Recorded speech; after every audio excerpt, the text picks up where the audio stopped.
الحمد للہ رب العالمین۔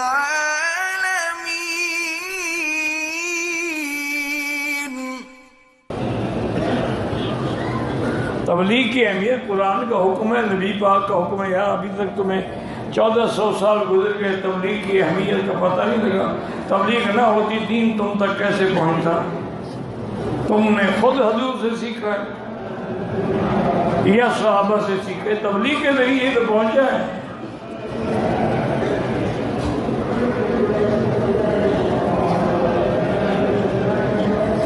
اگر کسی نے طواف زیارت سے پہلے اپنی بیوی سے جماع کر لیا تو ایک بڑا جانور ادا کریں، یعنی اونٹ ہے، گائے ہے، بھینس ہے، کوئی چیز ہے، توبہ بھی کریں۔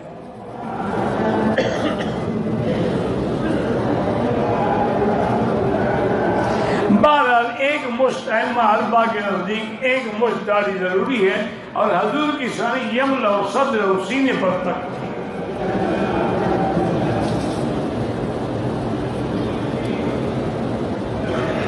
اگر کسی خاتون کے چہرے پر داڑھی کی جگہ بال نکل رہے ہیں، وہ نکال دیں۔ ایسے بال جو اس کی زینت کو خراب کریں، ان کا نکالنا جائز ہے۔ آج کل تو لیزر سے نکال لو، پھر ہوتے ہی نہیں ہیں۔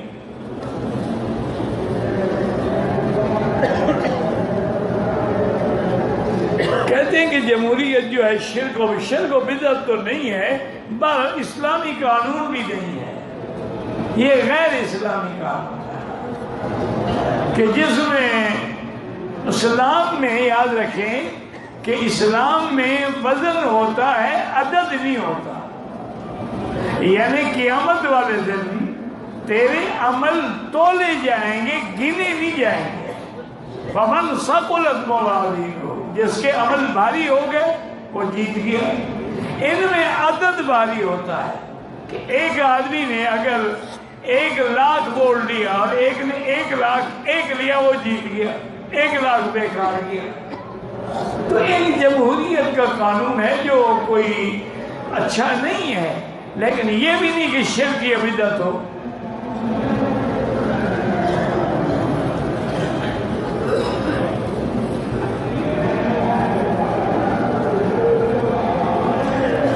آنکھوں کے پھڑکنے سے خوشی یا غم ہوتی ہے، کوئی نہ پھڑکنے سے کچھ ہوتا، یہ آنکھوں کے اعصاب کمزور ہو جاتے ہیں۔ ڈاکٹر صاحب بیٹھے ہوئے ان سے پوچھ رہے ہیں، ہمارے گاؤں میں جا کر ہم نے جو اسپتال بنائے ہیں وہاں بھی اللہ نے کوئی ذائقہ خیر دے، بیچارے آئی کیمپ لگاتے ہیں تو غریبوں کا مفت آپریشن کرتے ہیں۔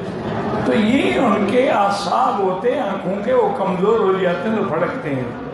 اس میں کسی غم کی علامت نہیں ہوتی، لیکن تمہیں اگر وہم ہو تو حضور کی دعا ہے کہ اللہم لا طیر الا طیرک، لا خیر الا خیرک، ولا الہ غیرک۔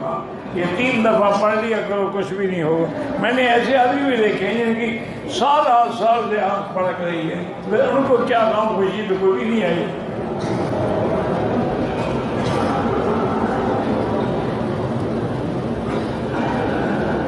اسلام میں اورل سیکس، مجھے نہیں پتا کیا بات ہے، وہ کیا ہوتی ہے اللہ عالم۔ بہرحال اپنی بیوی کے ساتھ وہ چیزیں نہ کرو جو شریعت نے منع کی ہیں، باقی سب جائز ہیں۔ ہن لباس لکم وانتم لباس لہن۔ کوئی آپ کی بیعت کرنا چاہے، میں نہ پیر ہوں نہ بزرگ ہوں، نہ مجھے کوئی مجاز ہوں، کسی بزرگ سے بیعت کرو۔